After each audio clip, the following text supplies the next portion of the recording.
Good morning, guys. Today is 16th of May. Hope everybody is well. One of the companies that showed up on the radar is DraftKings. So I wanted to talk a little bit about the company.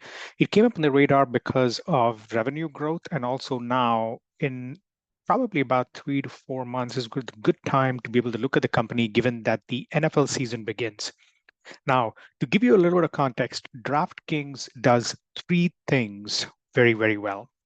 Number one, they offer online sportsbook. So if you want to be able to bet on a game or an outcome of any game, they offer you the ability to be able to place money on a bet. That's the first thing that they do. That's where they make most of their money.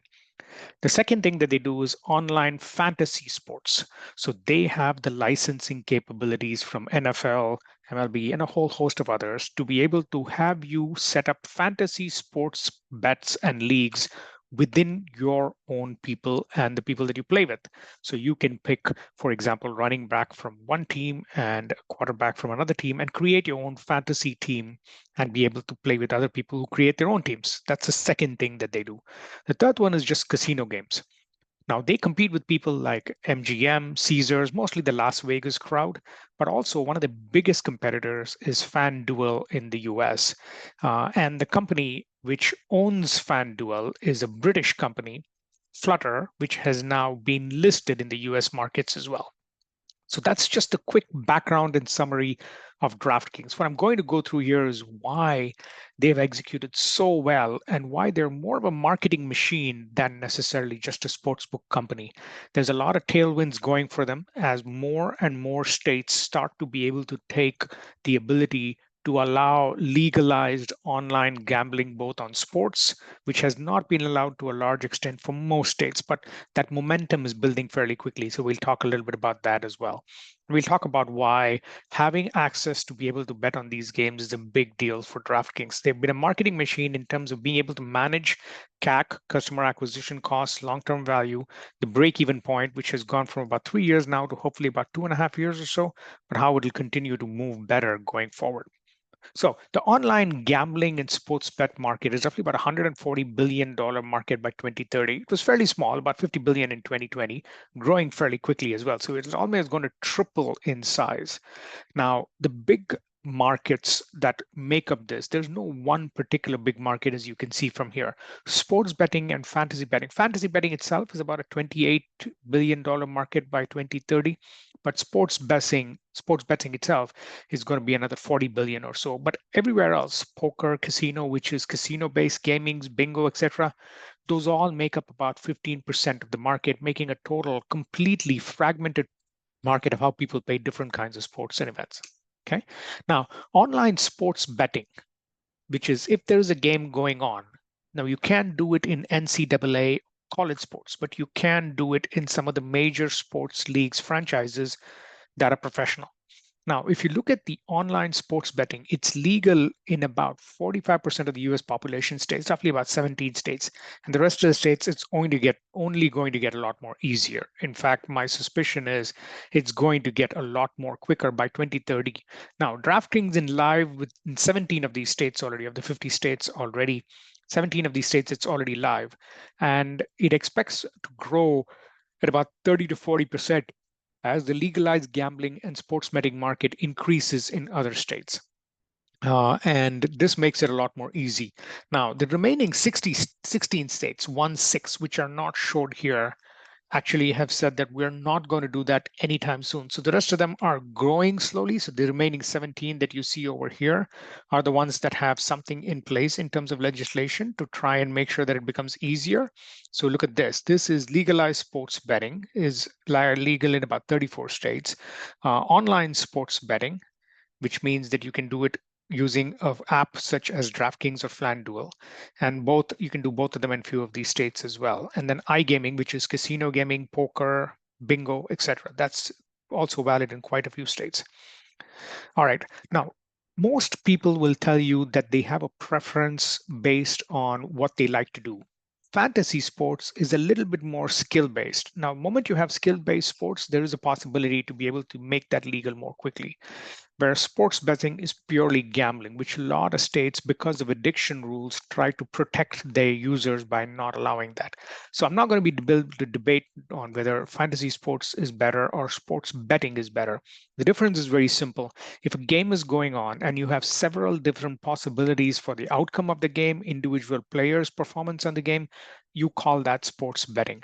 Fantasy sports is typically when you build your own team or you build on a player's specific reputation and ability to be able to do very well by crafting together and being a general manager or a person that picks the team, if you will, a managing director. The fantasy sports side mostly has been free. ESPN and Yahoo have been the leaders in fantasy sports betting for nearly 2 or 3 decades. Yahoo most important than anybody else. But now increasingly, given that people are looking to make money on fantasy sports betting, a lot more people are moving towards DraftKings and they advertise heavily the capability to do it. Nearly 80% of all of the people that bet on fantasy sports are all men. Most of them are very highly educated, and the number one sport that is easy to be a fantasy football is the game that they typically tend to pay, and they spend about $100 a year during the season. And most people like to be able to bet on the game as the season starts to be able to pick their team, put in their own league, and manage that on an ongoing basis. And they consume nearly 10 hours of content, whether they play the game, understand who to pick, understand who to play, all of that. Now, fantasy sports itself will go from about 44% of people that actually use it, about 56 million people. Roughly, this becomes about 25 to 35% overall of all the people, and roughly about half of the total number of men within the US. Now, FanDuel versus DraftKings. DraftKings actually collects a lot more money, but Flutter as a company is much, much bigger. And Flutter does not only US-based gaming, gambling, fantasy sports, and online sports betting. They also do it for international sports, specifically in the European Premier League, football, soccer, and also cricket. So FanDuel actually, even though it looks a little bit smaller, practically speaking, they are bigger overall. Now, key sponsorships. In terms of total sponsorships, DraftKings just has done a much better job of being able to allow people to bet on practically everything with exclusive league rights on many of the sports. Now, FanDuel can only offer fantasy sports in some of these areas, and their sponsorships tend to be on newer sports, newer game. Now, the thing that is interesting is they're actually going to the Denver Broncos and doing sponsorships of these people so that they can actually promote FanDuel within these areas itself. So that's a good, interesting way. But DraftKings fairly big in that space overall. Top of mind in terms of reference among the core audience, just a lot more known. DraftKings is a little bit more known than FanDuel, just a lot more known than some of the other people. Look at FanDuel. I told you this. Back in 1999 to 2008, Yahoo was number one in fantasy sports, followed by ESPN. They've just been completely taken over by DraftKings and FanDuel. In terms of sportsbook, which is the ability to be able to do online sports betting as opposed to fantasy sports, they're doing this is daily fantasy sports, DFS, and sportsbook is when you can bet on the actual game. FanDuel and DraftKings doing much better job than any of these other guys, including MGMs and Caesars, which also have a sports book, just not as well known because of the amount of money that DraftKings and FanDuel spend on actually marketing. Now, it's becoming a lot more heavy. What I mean by that is DraftKings and FanDuel are clearly running away from the pack, even when you talk about Penn Sports, which is Barstool, and some of the others such as Caesar and MGM. DraftKings and FanDuel are just running away with it more than anything else because the amount of money that they're spending on marketing and their cohorts of marketing are actually generating better revenue for them. DraftKings is very good. Let me just make sure that you summarize. The reason why I think you want to invest in DraftKings is because it can easily double or even triple from where the stock is right now in a reasonable period of about 2 to 3 years. The reason is because more and more states are relying on gambling revenue or percentage of the tax that is collected on gambling revenue to be able to fund a lot of their programs to make sure that most states, not most states, all states in the US cannot run on a deficit, so they have to balance their books. Given that there is increasing amount of spend that most of these states have on a whole host of programs, and a lot of these are states that do not allow you to be able to raise taxes on income just arbitrarily. The easy way for them to make money is tax all of the sins. For example, gambling, for example, tobacco, for example, liquor. And that's why they're going. And many states that previously did not consider gambling to be something within the purview of what the state should be able to go ahead and do are now allowing it. So this is easily going to go double from here. Now, DraftKings, in a nutshell, they make a lot of money in fantasy sports, being able to have people coming to a league, form a league, get other people into the league, that becomes viral to a large extent. And they keep 10% of the fee that people like. So let's assume you want to be a part of a fantasy league. You'll go to DraftKings, you'll set up a league so that 5, 10, 20 people may join that league. Each of you pays $15, $20, whatever the fee is, $25 in DraftKings case.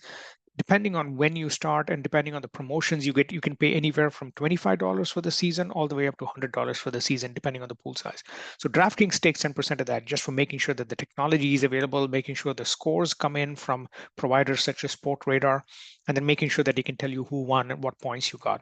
The second part of it is the actual sports book. So this is where they make a lot more money. They take commission for people being able to bet and then make sure the house always makes money in this case. The third part is iGaming itself. So there are about 400 different iGames, social games or casino games that they offer, poker being one of them, bingo being the other, and etc. And the last one is actually advertising. They've launched partnerships with a lot of companies to be able to advertise within. So for example, if you are playing fantasy sports, you're betting on a game and you're watching DraftKings very, very closely during the game, it's a very good opportunity for a CPG company such as Coca-Cola to be able to, or even a restaurant such as Buffalo Wild Wings to be able to advertise on their platform.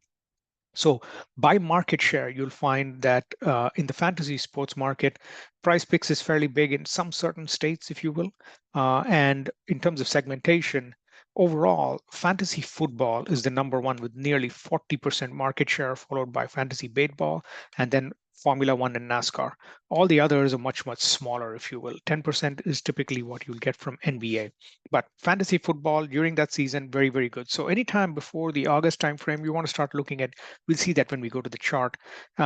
Whenever you see the August timeframe coming up, all the way from September to January, the stock continues to do very, very well as more engagement for NFL tends to happen.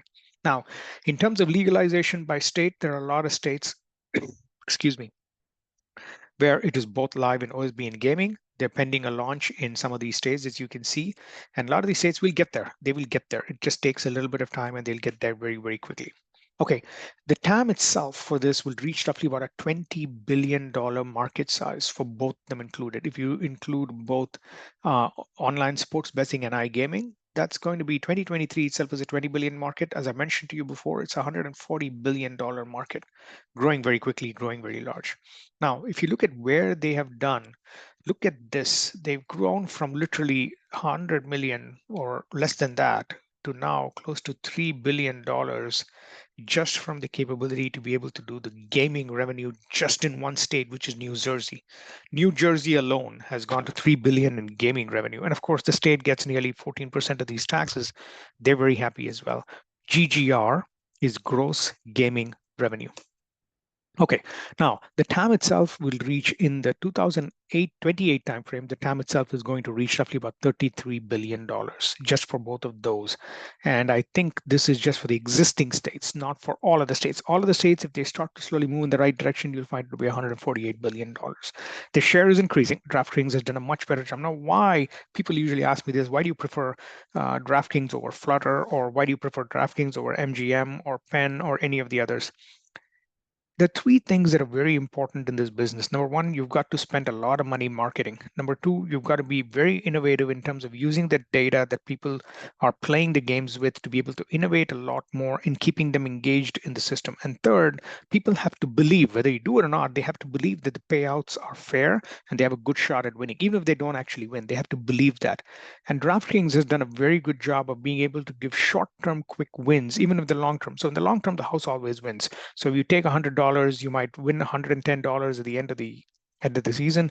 If you're fantasy sports, you have 1 in 10 shot or 1 in 20 shot, depending on how big your league is, to be able to win at least some money. So you might put $25, 10 people, let's say it's a 10 people league, $250 is what these guys collect. Now they're supposed to give out 90% of that money. So the pool of money that you're going to get is going to be, after they buy 10% is their earnings, plus on top of that, they charge you money for the technology and the assurance of it. So that, let's assume that's another 5-10% itself. So you're going to get 80% paid to 1 or 2 or 3 winners. So let's say that is 80% of $250, which is part of your league overall, right? That's roughly about $150. $150, you're going to get the 100% number one is going to win $100. Person number two is probably going to win $40. Person number three, third league person in the league is going to probably win $10. Everybody else gets nothing, just a fantasy playing for their game. So if you look at it from that perspective, they make a ton of money and their share is only increasing very, very well. Now, they've invested a lot in technology. Now, DraftKings is one of those companies, for some people that are following this, in 2020, 2021, they went public through a SPAC. So there's a lot of negative connotation with companies like SoFi, DraftKings, even though they're good companies, as to the came via SPAC, so they must be second-rate companies. They did very, very well during that time frame, growing dramatically, and then slowly went through a period of being just going the track trading about 80% and now making back moved again. They've innovated a lot, spent a lot of money on data collection, data management, and making sure that they roll out and scale the coverage as quickly as they can. And they've done a good job of being able to be in front of the customer's face by just spending a lot of money on advertising. Now, the same game parlay essentially is a part of the online sports betting. They allow you to be able to go ahead and do individual odds. So the thing that is interesting is you can bet on a whole host of different things. You don't have to just bet on the outcome of the individual game itself. So let's say, for example, Seattle is playing 49ers. One of the simplest things you can bet on is who wins the game. The second thing you can bet on is what are the odds of winning? What is the under over? The third thing you can bet on is dynamic odds as they change when the games goes through. So you can spend, it's very similar to the stock market. For people that know the market, it's very, very similar. If you're a long term, which means the end of the season, you know who might win, that's one bet, but you're taking a big risk. If you're a short term holder, you're taking another different kind of a risk, but you also have a little bit of a smaller pool of money to be able to invest and put into this. So you can do a lot of different things overall with that. Now, in terms of the gaming and gambling, which is casino gaming, which is games like there are a whole host of games as you can see over here: roulette, poker, dollar up, a whole bunch of different games that they can play. Now they've started this in New Jersey and they're growing across the board to a lot of different ones. Now the reason why the game app is so engaging is because you can keep going and trying to be able to get more in. It's very similar to what Robinhood did in the stock market. Make it easy, make it convenient, make it more fun, make it like a game. People will come in and they'll be engaged and they do it on an ongoing basis. Now, the platform that they believe, most consumers believe, is the most useful in terms of experience is DraftKings. FanDuel is good. I've tried DraftKings. I don't bet a lot. In fact, I rarely bet. I've never bet. I just tried it to put money in to see because they gave me a free $20 coupon or some shit like that. That's why I tried it. And then most wagering options, which is what all can you bet on, still DraftKings tend to be fairly long.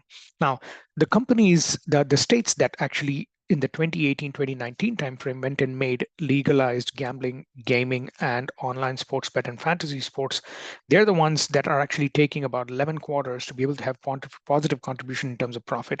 And then the newer vintage will take, so roughly it's taking about 8 to 10 years, 8 to 10 quarters, actually roughly about 3 years. A little less than 3 years is taking for them to be able to get to the point of breaking even.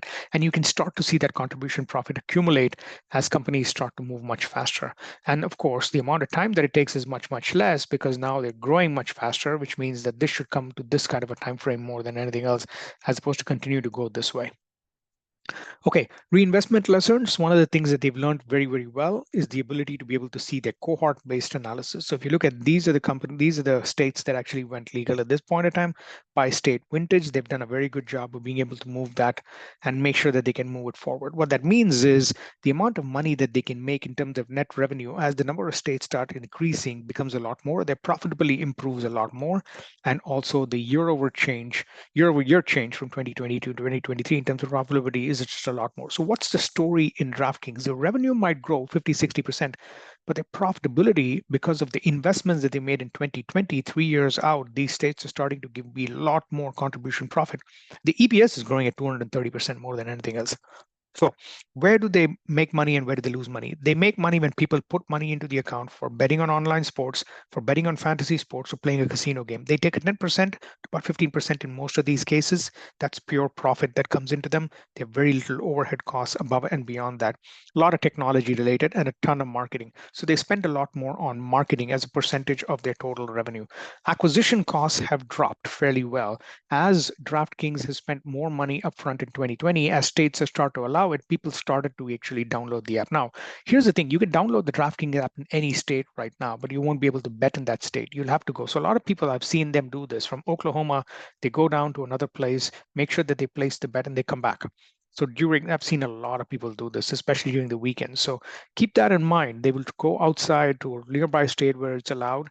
If you remember the graph, there are a few states where are close to other states. They'll go, they play there, and they come back during the weekend. So a lot more people are doing that than anything else.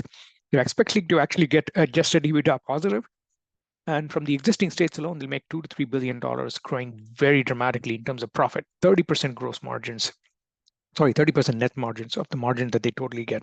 Now, in terms of EBITDA, they can actually double that in 2024 just from online sports betting and gaming itself. Now, what is the story for them to be able to use that you can leverage?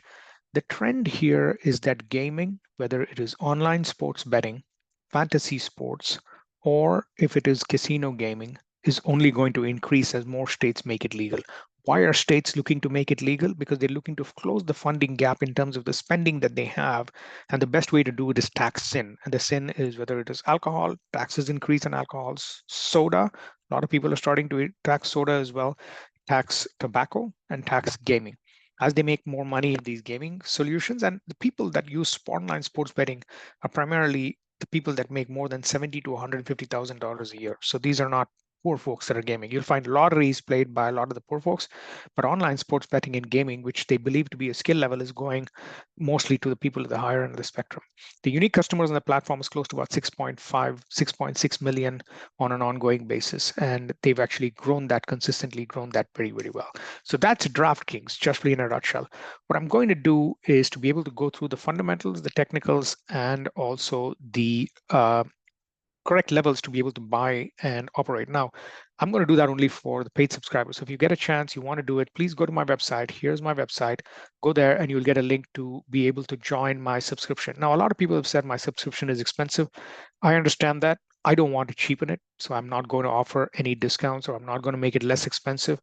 And if I'm not a good fit for you, I'm not a good fit for you. That's unfortunate, but you know what? That's the way I want to be able to go ahead and manage and operate anyway.